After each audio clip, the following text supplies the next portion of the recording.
Okay, this is part 2, the treat business, how to start your own treat business. Part 2, but first let me introduce myself. I am the DIY Queen Diva. Make sure you hit that subscribe, like, and bell button to keep updated with me and all of my videos on the weekends.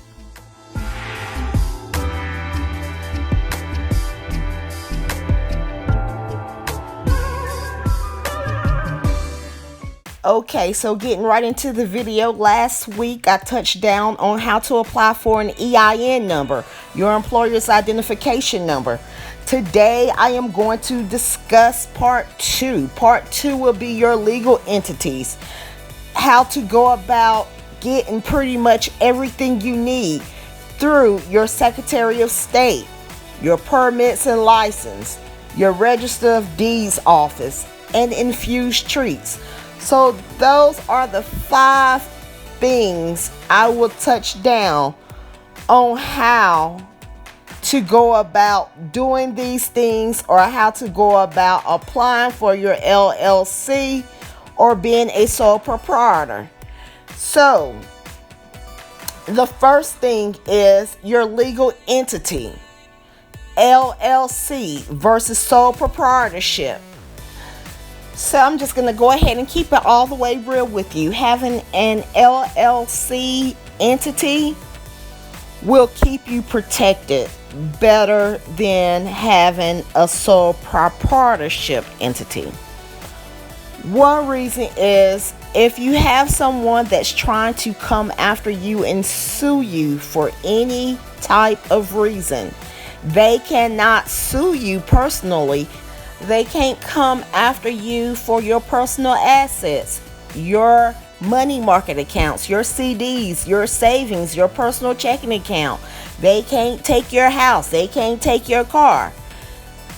They can't do anything but sue your business. They can sue your business if they have grounds to sue your business. But they can't come after you personally. They can't take anything away from you as far as your personal assets. Now, as far as a sole proprietor, being in that entity as a sole proprietorship, they can come after you personally. They can try to take your car, your house, take everything you have in your checking, savings, money market accounts, CD accounts. They can come after you personally because you do not have any liability protection with a sole proprietorship entity. Now, let's go over and take a look at sole proprietorship. A sole proprietorship entity, it's an easy setup. Really, there's no paperwork to start. Now, you may still need a DBA, Doing Business As. So take the time to visit your local Register of Deeds office to register your business. The only information you need to register your business, Doing Business As, is the filing fee. At one time it was like $7 in my city, so it's really cheap. And the only thing you're going to put on that form is the name of your business, the name that you want to register your business in your city, and the address and telephone number, and that's pretty much it. Okay, say you already have an LLC, but you no longer want to use that business name, or you no longer want to do that business. Well, guess what? You can use that same one LLC that you have and register up to 5 different business names and have 5 different businesses, 5 totally different businesses up under that one LLC. So how you go about doing that is you go to your Register of Deeds office and you do your paperwork there. You let them know, hey, I no longer want this name as my treat business. I want to use another name. So they will say you will need to do a Doing Business As. And all you're going to do, fill out that form, all you need is that business name that you want to use, the address and phone number, and that's it. It's really simple, guys. So let's jump back over to the LLC. So an LLC is better for maximum flexibility in how you manage and run your business. Board of directors are not required. Unlimited owners. So it doesn't have to be you. If you want to bring somebody on board and partner with someone, you can bring them on as a member under your LLC, and I'll show you how to fill out your LLC articles of organization paperwork. So when you hear the words articles of organization, don't let that confuse you. It's just the legal name to filing your LLC. So in order to file your LLC, to have an LLC, you must complete the articles of organization paperwork. That's it. Again, you are not personally liable for business liabilities. No one can sue you for your personal assets. They can only go after your company. I cannot give legal tax advice or legal advice, but as far as an LLC, you're taxed once or twice. You're free to choose which can help minimize taxes. You do have ongoing filings and fees to stay in compliance with your state. And let's talk about the Secretary of State. That can be a one-stop shop for you. This is where you file your articles of organization. Again, this is just the legal name to filing your LLC. There is a filing fee for each state. So you want to take a visit to your Secretary of State website. And I am going to click, I want to start a business. So click on Start a Business. So everything is pretty much laid out for you to launch a business, depending on your state. Okay, so they have choose a business structure, choose a name, register your business. What's next? Maintaining registration. So I want to click on choose a business structure. And when you click on choose a business structure, business corporation, nonprofit corporation, limited liability company, LLC, partnerships, professional entities, and entity comparison chart. So I'm going to click on the LLC. So I'm going to go ahead and scroll down and click on limited liability company forms. This will pull up my articles of organization that I need to complete to file for my LLC. So I select the first option, articles of organization. So the first form will be the instructions on how to complete your limited liability company articles of organizations. It tells you step by step how to complete each line. So let me just show you how to complete and fill out your articles of organization. It's really an easy process. So on the first line, you put your company name. I'm going to use Apple Pies LLC.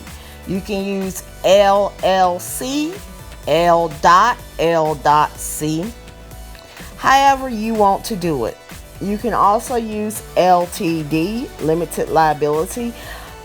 Just read the instructions at the top of the form on how you want to end your company name. As far as the LLC, at the end of your company name. And number 2, you're going to put your name and your business address. You are the organizer, and you can also be a member, so you can select both boxes. You really want to make sure you select organizer, but you also are a member, so you can check both. But just make sure you have organizer, because you are the main person of your company. Now, if you want some other members to join in, then you add their name, business address, and select they will be a member for your company. Only a member.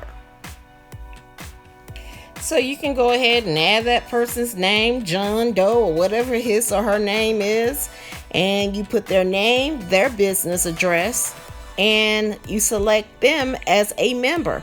Not unless you want them to run your company, and you select organizer if you want them to run your company. Now, number 3 is the name of the initial registered agent is, and that's you, Jane Doe, or whatever your name may be. Pretty much you're going to be repeating the same stuff. The street address, number 4, the street address and county of the initial registered agent office of the limited liability company is, then you put your street address, your city, state, zip code, and county for number 4. And number 5 is the mailing address if it's different from number 4, like a P.O. box. Okay, and for number 6, principal office information, A or B. Pretty much you're going to be B unless you have a storefront. So if you have a storefront, you're going to go ahead and select A. You put where your store is located, the telephone number first, and where your store is located. If you do not have a storefront, you select B, and that's it. Then you go down to 7. Make this simple, guys.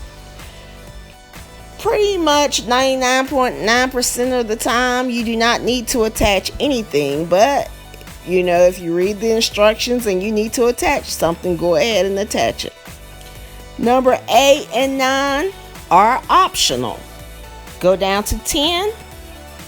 If you want your LLC to become effective the same day that your state received this articles of organization, you do not put a date. But if you want this to become effective, say April 2nd, then you select this is the 2nd day of April 2021.